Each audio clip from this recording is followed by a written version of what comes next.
ẹyẹ yan mi ṣàmọ̀ yìí pé nígbà tí àwọn Yomi Fabiyi lọ rí kí ló ń porúkọ wọn àwọn ọlọ́pàá yẹn àwọn IG ṣàmọ̀ pé wọ́n record wọ́n jókòó síta wọ́n bá wọn sọ̀rọ̀ àbí ṣàmọ̀ pé mátàn tún wọnú ilé wọ́n bá wọn sọ̀rọ̀ ṣàmọ̀ pé mátàn ni wọ́n fẹ́ lọ sí break ìgbà tí wọ́n padà wọ break ṣàmọ̀ pé wọ́n ní kọ́ máa lo camera kọ́ máa lo anything kọ́ máa record anything ṣàmọ̀ pé wọ́n jọ sọ̀rọ̀ pẹ̀lú Yomi Fabiyi pẹ̀lú àwọn tó wà ń bẹ̀ ẹ wo torí ìgbà tán parí Yomi Fabiyi ó padà sọ àwọn ọ̀rọ̀ kan bẹ́ẹ̀ ni òun wá fẹ́ kẹ́ wá gbọ́ ọ̀rọ̀ tó ń sọ nǹkan tí wọ́n sọ níbẹ̀ mo fẹ́ kẹ́ wá gbọ́ bí Yomi Fabiyi kò ṣe kí ni bó ṣe ṣàlàyé ẹ jájọ wá lọ gbọ́. Will even invite the DPP, Ministry of Justice, and they will come because they are public servants and they believe in justice. So they will come and they will send a representative.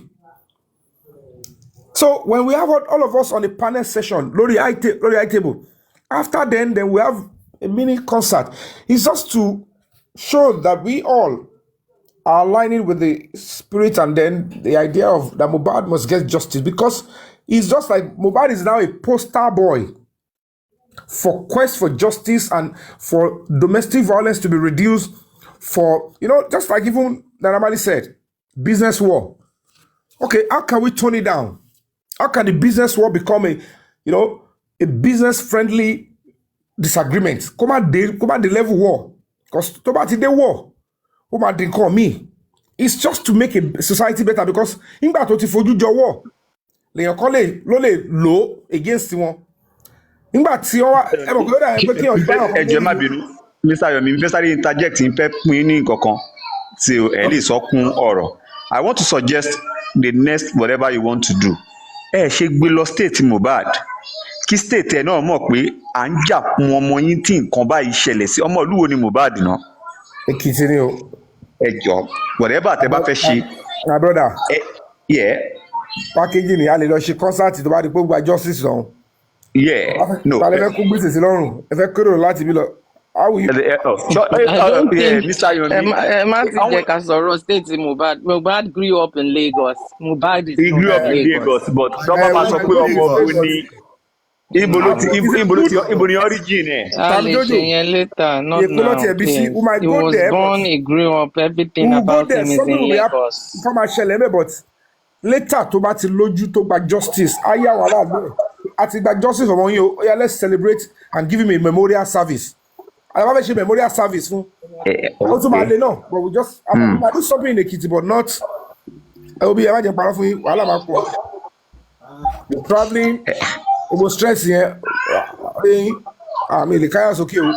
Thank you, Mr. Yomi. I would like to go off the. All right, thank you so much. I appreciate you. So let's look at the Mohbad Symposium. The government will support that these people, the public, are still hell-bent. As an NGO, we have right to do that. A Mohbad Symposium. So instead of a concert, let's do a Mohbad Symposium, and then a Mohbad Symposium and press conference. So we'll talk with the press. We have a symposium. So I will draw the map and share with everybody. When we fix the date and the venue, I will confirm venue. And we set the ball rolling. So for Kobale, everything will still make sense. While Emma Bino will not be coming to give update on by nobody, but I believe the truth is coming. Mohbad is getting justice, and everything will shock you. So so we're going for Mohbad Symposium. I want to Mohbad will escape. So we won't this sort of social media investigation affect ọlọ́pàá, won't affect ìjọba gan. Ẹ jẹ́ ká fi investigation left ọlọ́pàá, but ibi tó dé dúró yìí ọ̀ṣà ni ẹlẹ́ ọ̀n ní fẹ́ expect pé kàtúlà fẹ́ ṣe ìwọ́de CPO tẹ̀ nígbà pé kí ló ṣẹlẹ̀ ládùrún tá a ti sọ yìí, kí ló ṣẹlẹ̀ pẹ̀lú kéèsì Mohbad yìí, ẹ̀yin ọ́fíìsà mi ẹ má mú mi ṣeré náà. So kò ní dé stage yẹn, kò gbọ́dọ̀ dé stage yẹn pẹ̀lú CPO àwọn ẹ̀kẹ́ ó dà yẹn pé so kẹ́lẹ̀ mọ̀ pé ó ti tán, Mohbad ló ti rí justice kakọ̀ gbọ́ gbangbangba later ni. So ẹ má wọ́n ti ní bá wọn dá sí wọn. They are with us now and they will do the job because they are all parents and we have all agreed So Emma Wunti, let's talk on the Mohbad Symposium and how we can educate ourselves on to live a better life. Then if concrete updates, Tobawa, Ajawole, Atupada, Atwashitiwalo, and we are closer. So God bless Nigeria, God bless Lagos State, and God bless every justice fighter out there. And if you read about on his son, on his shin, on his shin, that's all. Odogu. Hey, Mama Jokem, I love you, Mama. Odogu justice for Mohbad. Mo kí gbogbo panelists o. Brother Lati, ṣé wà, ojú yín dán. Ṣàlàáfíà ni. Alhamdulillah. Keep your head high. We love you. Ẹ ṣé àná. Ọlọ́run àpọ́n yín. Yes, sir. Mommy be renew. God bless you, ma. In fact, abiyamọ ni n tó wà nínú ọkàn mi lẹ sọ. Because èrò àwọn ẹni bí ni pé kó ṣe èèyàn kan léṣe sí ọ̀tá Yomi lọ́rùn tó bá jẹ́ pé concert yẹn ni wọ́n ṣe lánàá ni. So the idea of concert yẹn ẹ bá wa parẹ́ for now. Tí Mohbad bá gba justice, a lè pe gbogbo àgbáyé fún concert yẹn. Symposium tí Sister Teniola sọ yẹn, that is a better one. Mohbad Symposium. Yes, Mohbad Symposium. That is so marvelous. Turn up. Yes, that one is better. So that concert, ẹjọ́ ẹgbẹ́sẹ̀gbẹ́ kan, ẹ ṣé gan mọ́ mi bírè nù abiyamọ gidi nìyẹn. Inú mi dùn bí mo ṣe gbọ́ tẹ́ sọ̀rọ̀ yẹn báyìí. Inú mi dùn gidi ni pé yes, wo abiyamọ. But ibi tẹ́mi ronú sí ni kó má bàa ṣe jàǹbá fún wọn. Ibi táwọn náà dẹ̀ tí wàá gbé sí àwọn fún ìpè bóyá ọlọ́pàá ò ní grant ẹ̀, but still the same thing. A fẹ́ concert for now. Tábà ti gba justice fún Mohbad tó ti mú ẹni tó pa Mohbad. Àkólú àkójọ àkó gbogbo ẹ̀ ń gbà yẹn. Bless you so much. Mo jẹ́rìí ìyá mi. Òṣèlú ìṣọ́ máa ń flow ni. Thank you so much. Odogu justice for Mohbad. Thank you. Kọ́ni fún mi. Ó ti kọrin ìfẹ́ wà láìpẹ́ olórí ẹbí sílẹ̀ ẹ̀jọ̀ torí Ọlọ́run. Tí wọ́n bá tún kọrin lórí platform olórí ẹbí sí ìgbà ẹ̀ lọ́tún bá sọ pé ọ̀rọ̀ olórí ẹbí tún wọ́n sẹ́gbẹ̀ẹ́ má jẹ́ nkọrin ẹ̀. Àwọn olóòtú olórí ẹbí. Àjọ o, ẹbí olórí ẹbí lẹ̀ o. Olórí ẹbí ò fẹ́ wàhálà o, ẹjọ́. Ọlọ́run á fún wa ṣe. Ẹ ṣé gan nílé, God bless you. God bless you for all what you do. Kì í ṣe pé bóyá Mọ̀mí Jokem, kì í ṣe pé bóyá ni Mọ̀mí Jokem, thank you ma. Ó yé yín mà. Nǹkan tí mò ń avoid ni pé any stain tó bá máa bá justice for Mohbad kí n avoid yẹ. Tí bá fẹ́ jà, màá mọ̀ pé jà ni mo fẹ́ jà. Mi ò ní kó justice for Mohbad dání kí n wá máa fi jà. Bí ẹ pé mo ń bá justice ọmọ yẹn jẹ́, ẹ ti get. So tó ẹ̀ mo ṣe máa avoid. Ẹni bá fẹ́ bá mi jà, kán ní sùúrù. Àsìkò tínú mi ń dùn lórí iṣẹ́ tí Yomi ṣe lọ́wọ́lọ́wọ́ yìí. Tó relieve mi èmi gan. Ẹ rí i pé mi ò ń sọ̀rọ̀ bíi tẹ́lẹ̀ mọ́. Àbí ọ̀rọ̀ wa gan dínkù. Ẹ ti get. Tá máa ṣe show 7 hours lórí ìjókòó tó jẹ́ pé the same thing náà la máa sọ. Látìgbà tí Yomi dẹ̀ ti bẹ̀rẹ̀, ó change some other things. A busy. Ó dẹ̀ rọrùn fún yàn because ó ń sọ mind wa, ó dẹ̀ ń ṣe mind wa. Ó ti wà easy. Ó ti jẹ́ kó rọrùn. Ráyè rán attend sí àwọn nǹkan míì. Àwọn táwọn gómìnà bá gbé problem tí wọ́n wá máa ráyè attend sí wọn. Àti mọ̀ pé tí Yomi bá tún ti kanlẹ̀kùn, àdáhùn. Kò dàbí ìgbà yẹn mọ́. So mo ti tag ẹ̀ ń sìn Mohbad Symposium and Human Rights Summit 2.0. Wonderful. We had our first Human Rights Summit in 2019. Ta ló máa ń bá kí n pẹ́ kọ lẹ́tà tí wọ́n fi ṣe yín ni?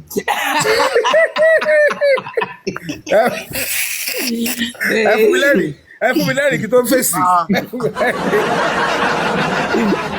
Ẹ pẹ́ kọ lẹ́tà fẹ̀rẹ̀fẹ̀rẹ̀ báwo ti mú pen and paper ti kọ lẹ́tà. The point. Ó ń pẹ́ Yomi máa kọ lẹ́tà kíákíá nìkan ọwọ́ ń ro. Ilẹ̀ wò pé lẹ́tà is technicality when you are writing to address a situation. Tó o bá ti like irọ́ àgbékalẹ̀ máa fast. Ọkọ̀ jẹ́ pé kò kí rọrùn. Ìgbà míì mo lè bẹ̀rẹ̀ báyìí. Brain ni àwa kò ní supply. Màá kọ́ mú fóònù báyìí, màá kọ́ bẹ̀rẹ̀ sí mo lè kọ́ bẹ̀rẹ̀ sí gbọ́ mẹ́sẹ̀gì Kúmúyì àbí kí n bẹ̀rẹ̀ sí play orin. Ó kọ́ máa gbá mi nídìí lẹ́ẹ̀kan ní gbùrù. Mo type tó kù nìyẹn, ó dẹ̀ pé tó bá ti pé báyìí tó bá ti gbé wá, mo ṣe máa ń kọ script náà nìyẹn. Ẹ bá gbogbo àwọn story mi mo ń kọ́, èmi mo ń develop ẹ̀. Ó ti yé yín. So Ebony, and then experience. It's not something that came through this time. Okay. Ọlọ́run máa bá mi dúró tiẹ̀. So the bá ti pẹ́ pé ṣe fún mi, the bá ní ọ̀dọ̀ bá ṣẹ̀yìn. Ẹ kò ṣàlàyé fún mi. We got you. We got your back. We got So your we're going to be back. having it. Mobile Symposium and Human Rights Summit 2.0. Let's go there. We're going to be giving out the dates and the time very shortly. At the Kwelo alone, we have some funds available. So we're going to get the hall, pay some certain things, and then we'll go. So, and then, because this is now the real justice for Mohbad. So we appreciate the government, we appreciate the director of public prosecution, we appreciate whatever they have done. But of course, we are the public. And the public we are not going to run away from government institution. They need us. And we cannot allow criminality to be given a leeway in our society. So come up my leeway, ready to take a grip on your country here, state. There is no room for that. So we will work with the government, we will appeal to them where we need to appeal to them. We will even be friendly with them where necessary to let them know. Àfi tó bá jẹ́ pé come in and ṣe pẹ̀lú ìjọba o. Tó bá jẹ́ pé justice lẹ fẹ́ máa deliver. Èyí tá ń bá lọ yìí. Ẹ jẹ́ á padà sí ojú ọ̀nà justice tó máa yé gbogbo wa. If not ni èèyàn kò ẹ lè fẹ́ lẹ́dàá tèmi sí o. Ẹlẹ́dàá ọmọ mi ò lè wá rú àwọn kéèsì kan báyìí. Sorry God. Wọ́n náà fẹ́ bá Mr. Yomi sọ̀rọ̀ o. Wọ́n ń gbọ́ yín, Mr. Yomi ń gbọ́ yín o. Ó fẹ́ kí Mr. Yomi wọ́n sùn bàbá Mohbad àti ìyá Mohbad àti Blessing. Kọ́lá kí ló ṣẹlẹ̀? Àwọn ará ọ̀hún ni. Kí ló ṣe náà? Àwọn ará ọ̀hún ni. Ẹ ṣàtì ẹ̀ láìkì kí Yomi ní àlàáfíà kó ní breathing space. Bó ti yé yín àwọn tiwa kọ́ ló pè àwọn ará ọ̀hún ni. Okay. Àwọn onípátá pupa ni. Àwọn onípátá pupa. Ẹ jọra yín o. Wọ́n fi ṣe yín ni.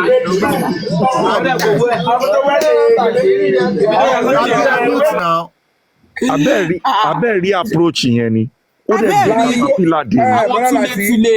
Láàrin kókó yọjú o, òun náà tún ti ń sá o. Ibi tó bá ti ń tòrò báyìí ṣá bọ́ ṣe fẹ́ wá máa sọ ògúlùtù síbẹ̀ ni. Ìsàlàtì, bó ti sọ tèmi o, láàrin kókó, fake NGO, ó ti ń sá o, àgbúrò ẹ o, wọ́n pè jọba ọlọ́pàá. Ọlọ́run lọ́wọ́ kò lè sá, òun ló dájà sílẹ̀ náà. Torí òun lọ́kọ́ ju blow. Òun ló dájà sílẹ̀. Ó ju blow 1 2 3 4 5 6 mi juwọ́, kò yẹ yín. Ló tún wíìfù. Ẹ ń ju blow. Kádájà sílẹ̀ kárò parẹ́ ni bí ẹni. Ó dájà sílẹ̀ kò máa rẹ́ ni bí ẹni. Ó ju blow ju gbogbo mú ẹ̀ bí ẹni tó fa tábà. At the end of the day sí, akọ̀jú one stop jab. Àlàyé yàdànù. Mr. Yomi ẹ mọ̀ pé jáàbù burú gan. Ṣé ẹ mọ̀ pé jáàbù burú gan? Ṣé o máa ń ju jáàbù ẹyọ kọ̀ọ̀kan tó bá ba ẹni yẹn níbi imú? Ọkọ Supreme Lady, ẹ bá mi sọ fún Supreme kó sọ fún ex-husband ẹ kó lọ answer o. Ó fẹ́ gba petition lọ́wọ́ Supreme. Prince Adeniyi, thanks for yesterday, sir. God bless you, sir. Onílé bàbá mi ẹ kú iṣẹ́ àná. Wèrè Kọ́lá tó pé wọ́n ló ní kí bọ̀dá Yomi sùn. Ó ní kí bọ̀dá Yomi sùn bàbá Mohbad kó sùn ìyá Mohbad. Sir, ẹ ṣeun àná, sir. Ẹ̀gbọ́n báwo dẹ̀ lára ṣára dáa ṣó ti ṣe dáadáa. Tó bá gbá mí nì tó bá sọ rí ìgbà A dúpẹ́ fọ́lọ́run. Mo píkìrì yẹ o. Lòṣì ni wọ́n jà rẹ̀ má dáhùn lóhùn àwọn wèrè. Ara ń ta wọn níbi àwọn tó kẹ́ ń screen rẹ́kọ̀dù ìyẹn ló máa sáré mu wọ́n ní tọ́sọ lọ́dọ̀ lórí ẹbí rẹ o ìwọ̀nba kókó lóyún báyìí wọ́n sáré pìkẹ̀ pìm. Ẹ jọ̀ọ́ bàbá Yomi nǹkan tẹ́ sọ lẹ́ẹ̀kan yìí symposium yẹn ẹ jọ̀ọ́ kò gbọ́dọ̀ tutù ẹ jẹ́ ká máa gbé gbóná ẹ plan ẹ pé àwọn tẹ́ bá ní ẹ pé nǹkan tẹ́ ẹ jẹ́ kó máa lọ ẹ mú date yes àwọn tó bá fẹ́ wá ẹ jẹ́ kó jẹ́ free kíní ẹ kó wá ká péjọpọ̀ ká ṣe gbogbo ẹ̀ ẹ invite àwọn prominent people tó ẹ bá mọ̀ tó bá tún lè fi etí gbọ́rọ̀ wa tá a bá lè bẹ̀ àwọn tá a bá lè bẹ̀ kán jọ kán ṣàánú wa kán fún wa justice yìí. Yes, I like that approach ká bẹ̀ wọ́n ni ẹ̀bẹ̀ là ń bó ṣe ká òwe yẹn nìyẹn that is it a lè máa bú wọn ká expect pé ká rí positive results látọ̀dọ̀ wọn. the approach wisdom wọ́n pè nǹkan báyẹn wisdom. Then, let's go there. All right. God bless you. Let's go. Respect, Baba.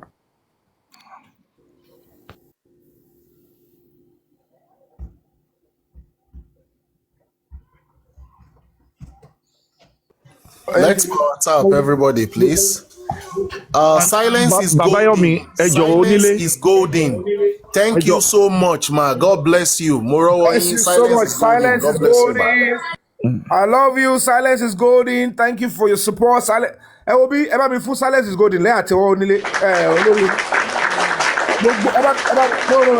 mean it. I mean it from the depth of my heart. She's a mother. She is a mother, and àdúrà tí ó ń ṣe ní èní ní gbogbo mọ́ṣáláṣí tọ́rẹ̀ máa ṣe ń Sunday ní gbogbo church. Wallahi, ó máa bá wọn mọ́. She is a mother and she is a fighter. She is a justice fighter. She's a friend of justice. Ọlọ́run dẹ̀ ní fọwọ́ bàjẹ́ síṣẹ́ yín. Ẹni pàdé àgbákò. Mr. Yomi, ẹ jọ̀ọ́ mo máa ní opinion kan. Bóyá tá a bá lè ṣe ẹ jẹ́ ká ṣe shirt kan fún bóyá symposium yẹn / justice for Mohbad. Everybody wọ̀. You're not getting it, Elby. This is Mohbad Symposium and Human Rights Summit. The meaning is there is a summit on human rights. There is a symposium on Mohbad. At the end of the day, inú ẹ̀ la máa ti sọ̀rọ̀ nípa justice, but kò ṣe normal justice Mohbad. It's bigger now. This one, we can even invite embassies to come. And God bless you. God bless you. Hello, Prince. Yeah, but I like it. Yes. Hello? Mo ń gbọ́ yín. Hello. Ṣé ń gbọ́ mi? À ń gbọ́ yín clearly. Yeah, ẹ ṣeun. Ẹ kò ṣe náà, mo dẹ̀ kí Yomi Fabiyi náà. Ṣé rí nǹkan tí àwọn speakers ń sọ sí nípa kìíní yẹn symposium and everything yẹn is a very good idea. And this time around, I want to encourage Yomi that he should get corporate organizations and some other humanitarian NGOs. He should get them involved. So this symposium or whatever, rush, it should be well packaged so that I want more weight EBT or Mohbad to assist society as a whole. Even the state will now be supporting his own idea that yes, they are bringing something through this channel. It's a very good idea. Even yes, they should try and have a symposium or whatever. Now, the name of Mohbad will be incorporated into it. So he should try and speak down. At least the idea has come now. He has gotten a very good topic, a title for it. Then he should try and work with organizations, NGOs, and other corporate bodies for sponsorship. And they will be willing to, everybody tell them one saying, I'm saying, and yes, Mohbad is now coming to get justice. And I believe people will support that idea. Thank you very much. Answer last on you. Let's look for a date in April, May. Hello? Hello, I'm going. Hello? Èmi tí ẹ fẹ́ suggest tẹ́lẹ̀ náà ni pé after Ramadan ni that would be April. Date wo ni after Ramadan yẹn? Date wo yẹn? Ramadan ni towards ending of March. Yes, April will be okay because kò tún gbọ́dọ̀ pẹ́ jù. April will be okay. By then, by then, wọ́n á tún ti ka result autopsy ní inquest ní March 14. Wọ́n á ti kà á, so wọ́n á lè há dẹ̀ mọ́ gbogbo àwọn documentary tó máa lò ní symposium. Wọ́n á lè há dẹ̀ mọ́ gbogbo ẹ̀. Okay, let's look at. So wọ́n á ti mọ outcome of the private autopsy result. Wọ́n á lè há dẹ̀ mọ́. Maybe first week in April. Okay. Yeah. Bóyá tí kí àwọn tíìmù break the silence kí wọ́n jọ jókòó kọjọ. Ṣe meeting yes. Déètì la kàn nídìí a máa lọ ṣe déètì la kàn fẹ́ jọ agree déètì tẹ́lẹ̀ wọ́n lásán bì. And first week in April will be okay. Maybe first weekend. Only first week in April. Yeah. So weekday or weekend? Weekend. Let it be weekend, Saturday. Weekend. So that organizations, bodies can have time to come. So we're looking like April 12 then? Yeah, first week. Yeah. First weekend. Yeah. April 12. Yeah, that's better. That's mid-April. Yeah, So April 12. the second week of April. That is better. Oh. Okay. Date will be first Saturday. First Saturday in April. Date one year, no? First Saturday in April, that's 5. 12 better. Then okay, 12 is better. 12 is better because unlike our embassies, the embassy, he was giving him at least a month notice if you want either any of the ambassadors to attend, because calendar I'm at full by for March. I can guarantee that. Come on, buy and get a date gone. Even if I need 12 years, there are some of the ambassadors they will look major ambassadors where American ambassador partner. They will look at that date. If the ambassador is free, they will say fine. If not, they will say, can you change the date? Tobati agree. So we'll send a proposal letter to them first. So the first thing is to notify them what we want to do, and then ask, is the date convenient for the ambassador? Tobati okay, to calendar good. Toba change, we'll look for another date, but hopefully, so and we have enough time to involve everybody, including the Ministry of Justice, the Commissioner of Police. Everybody will be there. They will send representative, but we're going to be having a good time. And Mohbad will become a case study, so that while he's on his path to getting justice, and every other thing, so let's go on that. I'm so happy for this. I'm so happy for this. April 12, we are good to go, right? Yeah. Tentatively, April 12, okay? Yeah. Easter. Easter. April 12, Easter, the boss in Easter Sunday is 20. Easter is towards ending. Yes, Easter is 20. 12th is before Easter. So we are good to go. 12th of April is not Easter. Good Friday. Good Friday is 18th. Only Saturday is 19th. Easter Sunday is 20. 12th is Wednesday. Comment section. Mommy joke, April 12 is when? Phone me Montani. April 12. April 12 is not Easter. It's not. Let me and it's check. on a Saturday. April 12 is Saturday now. But check weekend Easter should be between 18, 19, and 20. So we are good to go, sir. Weekdays. Yes, so that our corporate bodies weekend okay pay one. Okay, I want to suggest the dates. Teba ti jókòó ẹgbẹ̀lú gbogbo àwọn onílé. Onílé àǹkó teba ti jókòó. Ẹ mọ date tó wà suitable ní during the week. Àti wà lórí pé between that 10th of April is okay. All right. 10th of April is okay for things like Thursday. That's on Thursday. Whatever makes sense, gone. That's Thursday. Whatever makes sense, gone. Ready? I'm Molara. I'm Molara. Yeah, Aba. So, Molara.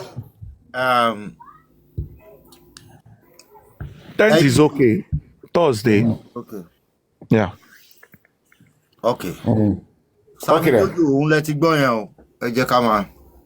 10th of May. Ẹ̀jọ̀ ká sọ fún gbogbo àwọn tó support justice náà. Ọlọ́run lè ṣe ìyanu kí àwọn ọlọ́pàá ti mẹ́ni tó ṣekú pa Mohbad ṣekún kó tó ọjọ́ Symposium. Kò sí tọ́lọ́wọ́ lè ṣe. Ẹ má wọrí, ẹ jẹ́ ìkan máa ṣe wọn lọ. Kò sí tọ́lọ́wọ́ lè ṣe. A máa ṣe pẹ̀lú wọn lábẹ́. Abẹ́ ni o, rìsọ́ọ̀tì ni kó kàn bọ́ síta kó ṣe gbùm. Ọmọ àmọ́lára. Ọmọ àmọ́lára gan. Eléyìí tẹ̀ ti bọ́ already. Ó wà sacrosanct. Ọlọ́run ó sacrosanct tó wà Jermaine. ẹ̀dẹ̀jọ́ a tún máa announce látòrí àwọn tó host tó ń fẹ́ justice wọ́n tẹ irú wọ́ọ̀gìrì wa o. Àwọn tó really Anyway, fẹ́ justice ni o. everybody must sign up because this involves a summit. Yes, because it must be big. It must be big, please. So this is going to be 2.0. Our first human rights summit was in 2019. So taba fi ori Mohbad pe second one kò session be. Mr. Lati, ẹ bá wa ṣe kí ni wọ́n máa ń pè advert. Jingle. Please, orin. Gbogbo ẹ máa lọ, ẹ máa rí. Gbogbo ẹ máa lọ. Ti Yorùbá, ẹni tó bá máa sọ òyìnbó tẹ́ bá need ẹni yẹn kó send voice over. Bóyá Mr. Yomi náà ni. Ẹ jẹ́ ká ṣe jingle on it. Gbogbo ẹ máa lọ sẹ́, everything máa lọ. About set up committee now, our committee ti wà lẹ́ already now. We'll just put few more people. Yeah, we are ready. We are ready. Anything you want us to do. Tí o, àwọn tẹ́tí jọ ṣiṣẹ́ tẹ́tí mọ wá ara yín ni o. Yes, ẹ jọ̀ọ́, ẹ má fẹ́ lómi. Gbogbo yìí ẹ ti trust ara yìí kọlẹ̀ ọlọ́mọdé ajé. Kẹ má lọ fi àwọn pátá pupa sínú pátá funfun.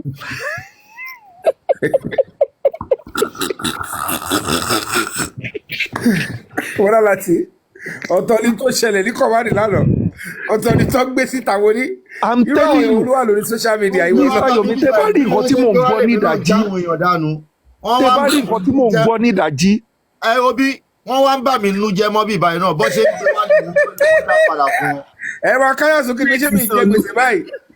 Àyítorí ẹ̀ mo ṣe ní kó gbọ́dọ̀ dé kí àwọn ọmọ gbọ́dọ̀ dé ṣáájú wọ́n gbọ́dọ̀ dé lójú mi wọn ò ní sọ fún mi pé táìmù táwọn ọmọ mi ti ṣe tán ẹ ti kúrò lọ́nà. Àlẹ́ tí ò ráyè wọlé ẹni tí ò ráyè wọlé tí mọ́tò ẹ̀ bàjẹ́ ó lóun wọlé ó ní òun ṣe kinní kan wọ́n mú Yomi kò lè dáhùn question àbúdẹ ní kí nǹkan táwa wà ń bẹ̀.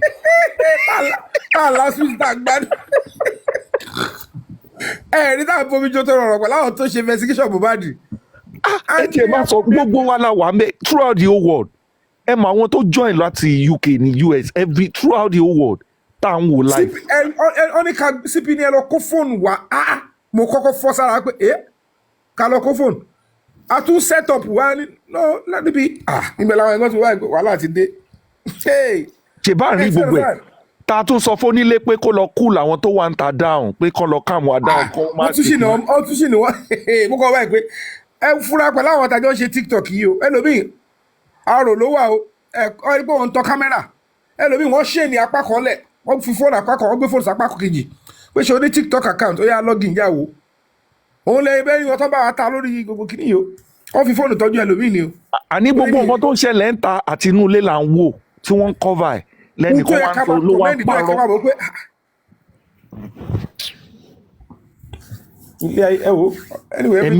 Ẹ̀mí èṣù kan gbénú àwọn kan ni wọ́n kàn fi èṣù ṣe pé èṣù làwọn máa sìn. a mọ̀ lára náà a mọ̀ lára. Ṣẹ́rí justice for Mohbad ó kọ́ mi ní ọgbọ́n kan. Kí ni ọgbọ́n tí mo kọ́ ń bẹ̀? Ṣẹ́rí ẹ má jẹ́ ká máa blame àwọn leaders wa lẹ́ẹ̀mí tó bá ń rúùlù wa. Ṣẹ́rí àwọn wèrè tán ń rúùlù yìí gan wèrè ló pọ̀ láàrin wọn. Wàláì. Because nígbà tí àwọn kan bá ń gbé sókè lójúkorojú tó ń gbé àwọn kan á dẹ̀ máa já wálẹ̀ láàrin ara wa. Wọ́n á dẹ̀ máa já wálẹ̀ gidi gan. If not ẹ kàn rọra fi ti justice for Mohbad ẹ fi ṣe àpèjúwe ẹ fi ṣàpèjúwe nǹkan tó ń ṣẹlẹ̀. Ibẹ̀lẹ̀ ti máa mọ̀ wípé àti rúùlù Nigerian àti rúùlù orílẹ̀-èdè yìí ẹni yẹn gbọ́dọ̀ ya wèrè. lọ́wọ́ àwọn detective pàǹtí mo ní ẹ má bínú èwo nu yín ló sọ fún wọn pé ẹ kọ́ lọ kó nǹkan kan wá pé wọ́n ní mo jí stamp yín wọ́n ní níbo làwọn ti. Láwọn rọra dáradá irọ́ páwọn ọmọ secondary school lè máa pa. Ẹjọ́ sà Mr. Onílé ṣé ẹ̀gbọ́n kan tí kí ni former president sọ ni mo ti gbàgbé orúkọ ẹ̀. Babangida wo no mi ò sọ̀rọ̀ ọ̀daràn yẹn jàre àní president àná kí Tinubu tó wọbẹ̀ yẹn.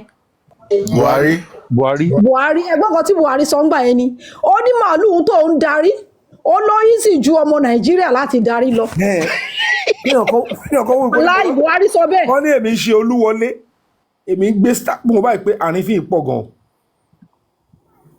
mo wá wò pé sáwọn èèyàn tèmi ń bá ṣe justice lè ó dẹ̀ wò sùsùn worú èmi. wọ́n ní Yomi ní fake NGO. ẹni tó ní fake wá mo ti gbé wèrè lọ sí police station sí kó wá lọ gbogbo àbámugàrí ẹ̀ kó lè wọ bóyá kirikiri ló fẹ́ ní àbí kò yìí torí mo ti jẹ́ kó yà yẹn pé eléyìí gbọ́dọ̀ ó máa lọ o. ẹ̀wọ̀n burúkú serious offence ni máa lárí commit ó dẹ̀ wá ṣẹnu fótófótó lórí social media èmi tẹ́mi wá ń fẹ́ mílẹ̀ tí mò ń ṣòótọ́ ẹ̀dẹ̀ yí mọ́ mi lọ́wọ́ mo ní ṣé kí la tún ṣe kí ni gbogbo àwọn tí mo lọ kó ti pátákó pa ìwọ lọ́hùn wọ́n lé mi lọ jí stamp ó dà pé èmi ní lẹ́tà kan tó jọ stamp yẹn wá jọra wọn mo wá lọ gbé ẹwọ́rú rọ́dọ̀rọ̀dọ̀ actor tí gbogbo yín ti wò. tẹ má tiẹ̀ jẹ́ ó lọ kò yí ẹ jẹ́ kán máa gbé lọ kùjé ni kán máa gbé lọ. tẹ bá rí irọ́ tí white yẹn pa kó jìnnà síbí. wọ́n á suggest ẹ̀ fún because kò gbọ́dọ̀ wá ń tòsí wá ń bí. ẹ wá mọ nǹkan ṣẹlẹ̀ ní òru ni wọ́n máa ń ṣe live tiwọn wọ́n ń ṣe láàárọ̀ wọ́n ń ṣe lọ́sàn-án. àwọn ọmọ mi tó kẹ́ máa ṣe tiwọn lóru wọ́n dẹ̀ ń ṣàdúrà wọ́n ṣe dáadáa ń bẹ̀ àwọn àmọ́ ilé. mọ̀mí jókè ń yàtọ̀ ní tiwọn. gbàtẹ́ sọ pé òru nìkan àwọn tó máa wà nínú àwọn. ẹ ti sọ́ọ̀bù sí wa nìyẹn. oníwèé ìjà bọ́ ti jà fún yín ẹ má wọlé jà yín.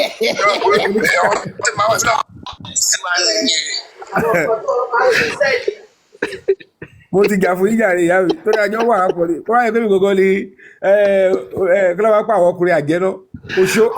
mọ̀mí jókè mo máa ń wà lórí program titi yín night vigil àwa máa ń ṣe lẹ́yìn máa ń ṣe àwọn kan máa ń ṣe.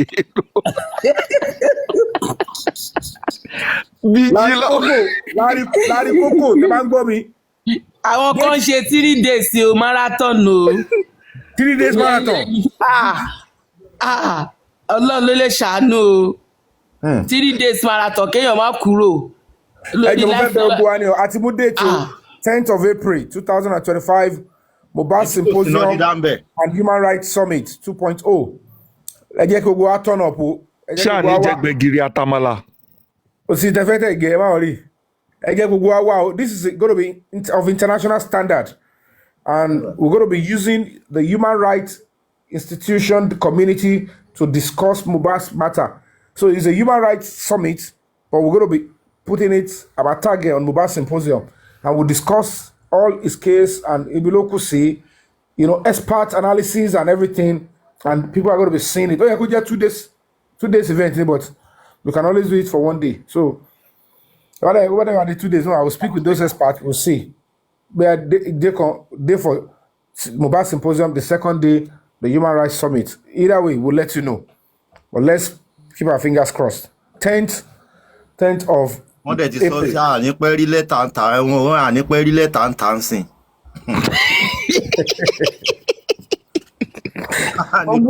Let me, sir, please permit me to quickly address this, sir. Mo fẹ́ sáré sọ nǹkan kan ní sir. Ìjọ má bínú. Mo ti gbọ́ kinní yẹn láti bí ìjẹrin, but I decided to keep quiet about it. But I think I have a better opportunity now to talk about it. Now, ó ṣẹlẹ̀ wípé program tá a ṣe parí ní àná yẹn, Mr. Yomi. Okay. You created a WhatsApp group for the ESCO, the planning committee, tí wọ́n plan lórí program yẹn. Okay. Now, àwa lọ sí birthday party kan, which is Omo Success. That night happens to be the night tá à ń ṣe conference call lórí platform yẹn, lórí WhatsApp group yẹn. Okay. Could you believe wípé àwọn kan dẹ̀ lọ he àhesọ ọ̀rọ̀ ní pé wọ́n kàn fi tí gbọ́ wípé à ń ṣe call lásán, wọ́n dẹ̀ lọ he àhesọ ọ̀rọ̀, wọ́n dẹ̀ bẹ̀rẹ̀ sí ní pariwo kiri wípé Bọ̀dá Láti ti lọ create WhatsApp group pẹ̀lú Yomi, wọ́n jọ ń ṣe papọ̀, JK wà ń bẹ̀, kíní kan wà ń bẹ̀, àwọn kan wà ń bẹ̀, wọ́n dẹ̀ ń rojọ́ orí burúkú kiri, ọ̀rọ̀ tó pè wọ́n sí nítorí pé wọ́n kàn fi tí gbọ́ wípé à ń ṣe meeting nípa program. Mr. Láti wọ́n dẹ̀ ń tẹnu bọlẹ̀ kiri. Mọ̀mí Jókè mò sí bẹ̀. Ó sún mi o. Our godmother. Bọ̀dá Láti ó ní agbára gan. Mo ti gbọ́ ọ̀rọ̀ yẹn nísìn fún about 4 days mo kàn decide láti dákẹ́. Kọ́ọ̀lù tí ò ní nǹkan kan ṣe pẹ̀lú yín nítorí ẹ̀kan fetí gbọ́ ẹ̀dẹ̀ ń kẹnu bọ́lẹ̀ ẹ̀dẹ̀ fún lórúkọ. Ẹ bá ẹ̀yin gan ti rí àwọn ọkọ̀ mi lánàá yẹn fúnra yín gan. I know you were very like wow.